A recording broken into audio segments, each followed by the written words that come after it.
Hello children.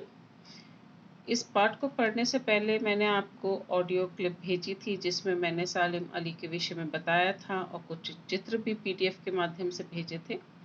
आपको काफ़ी कुछ जानकारी उसमें मिली गई थी। अब इस पाठ 10 को पढ़ेंगे जो कि आपके कोर्स में है। पाठ का नाम है सालिम अली। पक्षी प्रेमी सालिम अली का हम पर भी ऋण है। ऋण मतलब कर्ज।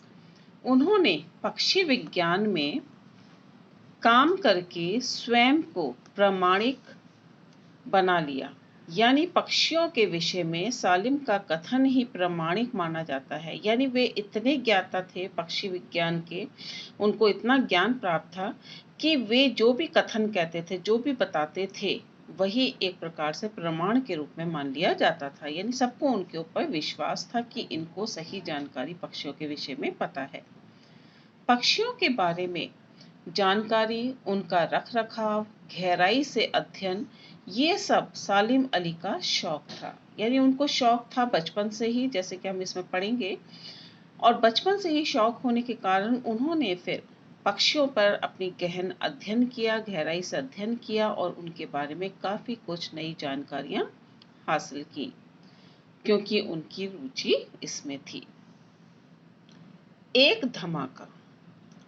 एक पक्षी कुछ क्षणों तक फड़फड़ाया और फिर जमीन पर गिर गया। यानी गोली का एक धमाका हुआ और तभी एक पक्षी कुछ क्षणों तक फड़फड़ाया, कुछ समय तक फड़फड़ाया और फिर जमीन पर गिर गया। एक 10 वर्षीय चश्माधारी यानी चश्मा लगाने वाला बालक, जिसने पक्षी पर गोली चलाई थी, भागकर आया और उसने उस गिरे हुए पक्षी को उठा लिया। पक्षी जो था वो गौरैया जैसा लगता था। यानी उसने पक्षी को उठाया, जब ध्यान से देखा तो उसे लगा कि ये तो पक्षी गौरैया है। मगर ये देखकर बालक को आश्चर्य हुआ कि उसके गले पर पीला धब्बा था। लेकिन उसके गले पर एक पीला धब्बा सा था, जिसे देखकर उसे संदेह हुआ कि पता नहीं ये गौरैया है भी या नहीं। दुविधा में पड़कर बालक उस पक्षी को अपने चाचा अमीरुद्दीन तैयब जी, जो कि एक खूंखार यानी खतरनाक जानवरों के शिकारी थे, उनके पास ले गया और उनसे पूछा। अब वह दुविधा में पड़ गया, समझ नहीं आ रहा था उसे कि वाकई गौरैया है या कोई अन्य पक्षी। इसलिए वो अपने चाचा, जिनका नाम अमीरुद्दीन तैयब था, उनके पास गया और वह स्वयं जो थे अमीरुद्दीन, वो भी एक शिकारी थे। और जाकर उस बालक ने उनसे, अपने चाचा से पूछा, यह किस किस्म की चिड़िया है? उसके चाचा जी इस बारे में कुछ नहीं जानते थे। अब चाचा जो थे वो भी असमंजस में पड़ गए, क्योंकि वो भी अधिक जानकारी नहीं थी उस पक्षी के विषय में कि किस तरह की चिड़िया है। वह बालक को बॉम्बे नेचुरल हिस्ट्री सोसाइटी के ऑफिस में ले गए। ये बॉम्बे नेचुरल हिस्ट्री सोसाइटी जो है एक प्रकार का संग्रहालय है जो कि मुंबई में है, और उसके ऑफिस में वे उसे बालक को ले गए, जो अपोलो स्ट्रीट पर एक बड़े भवन में, एक बड़ा सा भवन था अपोलो स्ट्रीट, और उसका एक छोटा सा कमरा था जिसमें वो उसका ऑफिस बनाया गया था। तो चाचा जो थे वो बॉम्बे नेचुरल हिस्ट्री सोसाइटी के उस ऑफिस में ले गए, जो कि अपोलो स्ट्रीट पर एक बड़े भवन में बना हुआ था, और एक छोटा सा कमरा था, और वो छोटा सा कमरा ही उसका ऑफिस था भवन का। वहां पर लड़के का परिचय सोसाइटी के अवैतनिक सचिव जो थे, अवैतनिक यानी जो बिना वेतन लिए कार्य करते थे, सचिव जो थे वहां के, WS मिलार्ड, उनसे चाचा ने कराया उस बच्चे का परिचय।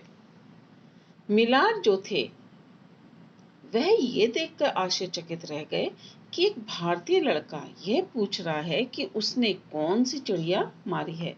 उन्हें बड़ा आश्चर्य हुआ कि एक भारतीय लड़का, छोटी उम्र का लड़का, उस पक्षी को लेकर, जिसको उसने मारा, उस चिड़िया को लेकर इतना दुविधा में है, और इस बारे में उसको जानने की इतनी उत्सुकता है कि उस चिड़िया को जिसे उसने मारा है वे किस प्रकार की चिड़िया, उसके बारे में वे जानना चाहता है। तो ये मिलार्ड के लिए भी बड़े ही आश्चर्यजनक बात थी।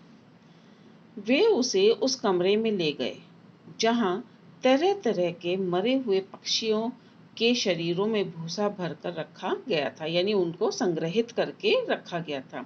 यानी वे उस बच्चे को लेकर उस कमरे में गए जहाँ पर कई तरह के पक्षी थे और उन मरे हुए पक्षियों के शरीर में भूसा भरकर और अन्य रासायनिक और लेप लगाकर उनको रखा गया था, संग्रहित करके सुरक्षित करके रखा गया था। एक के बाद एक दूसरे दराज दराज यानी ड्रॉर खोलकर उन्होंने उस बालक को तरह तरह की चिड़ियां दिखाई। यानी वहां पर कई तरह की चिड़ियां रखी थी जिसको निकाल निकाल के उन्होंने उस बालक को दिखाया। लड़के ने शायद ये कल्पना भी नहीं की थी कि पक्षी इतने प्रकार के भी होते हैं। यानी उस समय उस छोटे लड़के को यह जानकर बड़ा आश्चर्य हुआ कि इतने तरह के, इतने विभिन्न प्रकार के, इतने कई तरह के पक्षी जो हैं वो होते हैं, क्योंकि उसने तो एक दो पक्षी ही देखे होंगे अपने आसपास, लेकिन वहां जाकर अनेकों तरह के पक्षियों को देख उसे भी बड़ा आश्चर्य हुआ। वह आश्चर्यचकित सा मुंह बाए यानी मुंह खोलकर उन सबको, चिड़ियों को देखता रहा जो कि वहां पर संग्रहित थी। मिलान ने एक दराज खोला जिसमें तरह तरह की गौरैया रखी थी, यानी कई तरह तरह की गौरैयों के जो थे वो सुरक्षित रखी गई थी। सावधानी से देखकर मिलान ने एक मरा हुआ पक्षी जो था उस दराज में से उठाया। वह पक्षी बिल्कुल वैसा ही था जैसा वह बालक अपने साथ लेकर आया था। वह एक नर बया पक्षी था। बया पक्षी का नाम है, यानी कई तरह की पक्षी होते हैं, यानी एक बया नाम का पक्षी था और नर मेल था वो। तो जो बच्चा लेकर आया था वो नर बया पक्षी था। यह पक्षी केवल वर्षा ऋतु में ही पहचाना जा सकता है जब उसके गले पर पीला धब्बा उभर जाता है। यानी वर्षा ऋतु जब आती है तब उस पक्षी के गले पे पीले रंग का धब्बा जो है वो उभर आता है और उसी से वो पहचाना जाता है। लड़के ने विस्मित होकर कहा, मिलार्ड अंकल, मुझे नहीं पता था कि इतनी तरह के पक्षी होते हैं। यानी वह बच्चा जो था वह स्वयं भी आश्चर्यचकित था इतने सारे वहां पक्षियों के, मरे हुए पक्षियों को देखकर। मैं इनके बारे में सीखना चाहता हूँ। उसके अंदर उत्सुकता उसी समय जागृत हुई, उसके अंदर जिज्ञासा जागृत हुई कि वह इन पक्षियों के बारे में जानकारी हासिल करे। तो उसने मिलार्ड जो थे उनसे कहा कि मिलार्ड अंकल, मैं इन पक्षियों के बारे में सीखना चाहता हूँ। मिलार्ड ने मुस्कुरा कर सिर हिलाया। उन्होंने अब तक पक्षियों के बारे में जानने के लिए किसी वयस्क कहते हैं जवान को, युवा को, किसी वयस्क में भी ऐसे विशेष उत्साह नहीं देखा था जो कि उस समय उन्होंने एक छोटे बच्चे में देखा था। अब वह बालक प्रायः वहां उनके पास आने लगा। वह सीखने लगा कि पक्षियों को कैसे पहचाना जाता है, मरे पक्षियों को सुरक्षित रखने के लिए उनके शरीर को कैसे भरा जाता है। अब वह वहां आता था, मिलार्ड से मिलता था और उन पक्षियों के बारे में अनेकों जानकारियां उनसे हासिल करता था। इस बालक का नाम था सालिम माइजुद्दीन अब्दुल अली, जिसे आज सारा संसार असाधारण पक्षी प्रेमी सालिम अली के नाम से जानता है। सालिम का जन्म 12 नवंबर सन 1896 में हुआ था।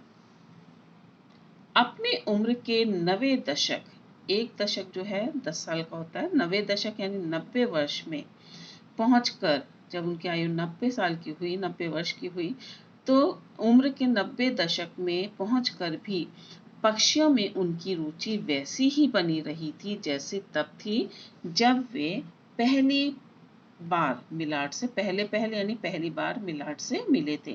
यानी जब वे बचपन में पहली बार मिलार्ड से मिले थे उस समय जो उनके अंदर उत्सुकता थी, जिज्ञासा थी पक्षियों के बारे में जानने की, वही जिज्ञासा उनके अंदर, वही उत्सुकता उनके अंदर 90 वर्ष की उम्र में भी थी।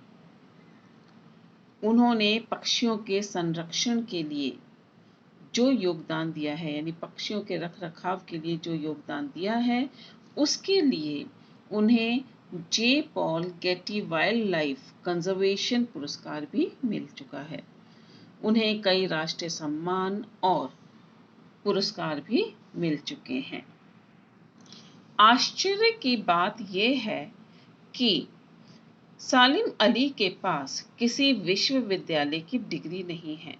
यद्यपि हालांकि उन्होंने कॉलेज में प्रवेश जरूर लिया था, मगर बीजगणित कहते हैं अलजेब्रा को, और लॉगरिथम से डरकर उन्होंने पढ़ाई छोड़ दी थी।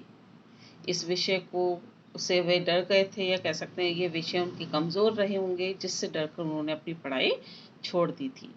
वे अपने भाई की वुल्फ्रेम माइनिंग जो थी उसमें मदद करने लगे थे। माइनिंग का काम था उनके भाई का, तो उस काम में वे मदद करने लगे और उसके लिए वे बर्मा चले गए।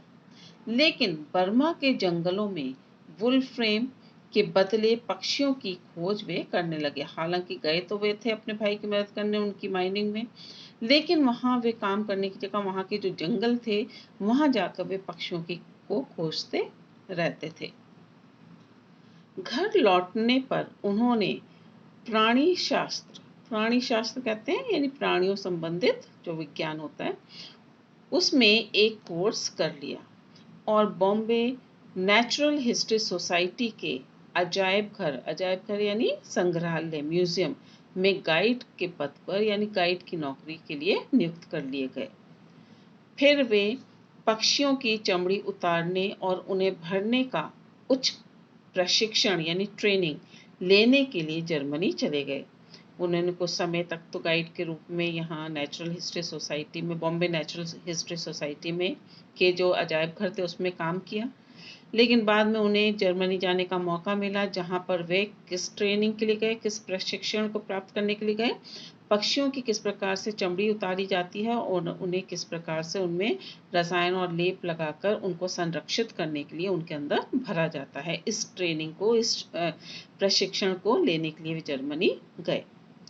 1 वर्ष के बाद लौटने पर उन्होंने पाया कि उनकी नौकरी तो चली गई है और वे बेकार हो गए हैं।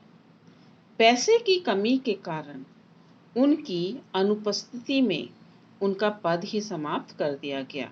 यानी जब वे लौट के आए तो उन्हें पता चला कि उनकी अब नौकरी नहीं रही, उनकी नौकरी चली गई है और उसके बाद पैसे की कुछ कमी रही होगी वहाँ पर, इसलिए उनके उस गाइड की जो नौकरी थी उस पद को ही समाप्त कर दिया गया था। आगे का शेष भाग जो है वो मैं अपनी अगली वीडियो में बताऊंगी या एक्सप्लेन करूंगी।